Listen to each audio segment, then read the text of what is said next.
बहुत समय पहले की बात है। हिमालय की तलहटी में बसा एक छोटा सा गांव था, शिवपुर।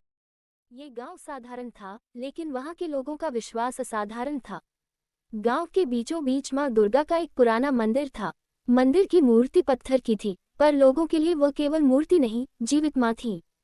उसी गांव में रहती थी एक युवती, अनन्या। अनन्या के जीवन में सुख बहुत कम था। बचपन में ही पिता गुजर गए थे। माँ बीमार रहती थी और घर की सारी जिम्मेदारी अनन्या के कंधों पर थी। दिन में वह दूसरों के घर काम करती और रात को मंदिर में दीप जलाने जाती। जब भी वह माँ दुर्गा के चरणों में बैठती, उसकी आंखों से आंसू अपने आप बहने लगते। वह कहती, माँ, मैं कुछ नहीं मांगती, बस मेरी माँ को ठीक कर दो, मुझे इतनी शक्ति दे दो कि टूटूं नहीं। माँ कुछ नहीं बोलती थी, पर अनन्या को लगता जैसे कोई उसकी पीठ पर हाथ रखकर कह रहा हो, बेटी, मैं यही हूँ। परीक्षा का समय एक वर्ष गांव पर भयानक संकट आ पड़ा। लगातार बारिश न होने से फसलें सूख गईं। भूख और बीमारी फैलने लगी। अनन्या की मां की हालत और बिगड़ गई। दवा के पैसे नहीं थे। एक रात मां ने कांपती आवाज में कहा, बेटी, अगर कुछ हो जाए तो रोना मत। मां दुर्गा पर भरोसा रखना।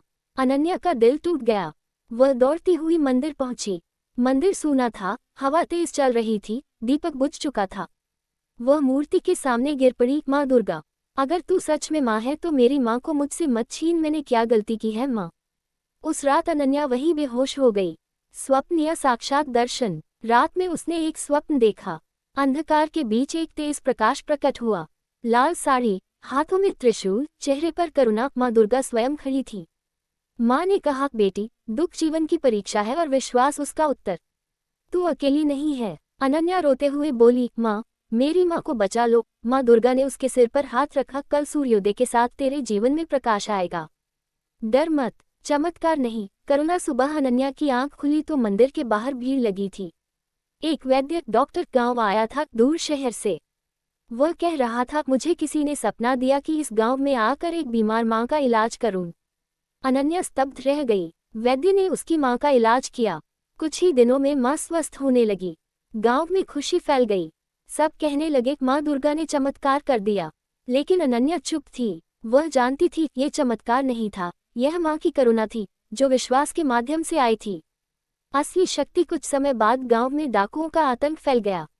लोग डर के मारे घरों में छिपने लगे। मंदिर भी बंद होने लगा। एक दिन अनन्या मंदिर पहुंची, दीप जलाया और बोली, माँ दुर्गा, आज अगर तू मेरे अंदर है तो मुझे डर से लड़ने की शक्ति दे। उसी रात गांव के लोग एकजुट हुए। डर से नहीं, साहस से। डाकुओं को भगा दिया गया। गांव समझ गया, माँ दुर्गा केवल मंदिर में नहीं, हर उस हृदय में है जो अन्याय के सामने खड़ा होता है। कहानी का अंत नहीं, शुरुआत। वर्षों बाद अनन्या स्वयं मंदिर की पुजारिन बनी। उसकी माँ स्वस्थ थी, गांव खुशहाल था। हर नवरात्रि वह एक ही बात कहती, माँ दुर्गा से चमत्कार मत मांगो, उनसे शक्ति मांगो, क्योंकि जब माँ शक्ति देती है तो इंसान खुद चमत्कार बन जाता है। मंदिर की घंटियां बजती और ऐसा लगता जैसे माँ दुर्गा मुस्कुरा रही हो।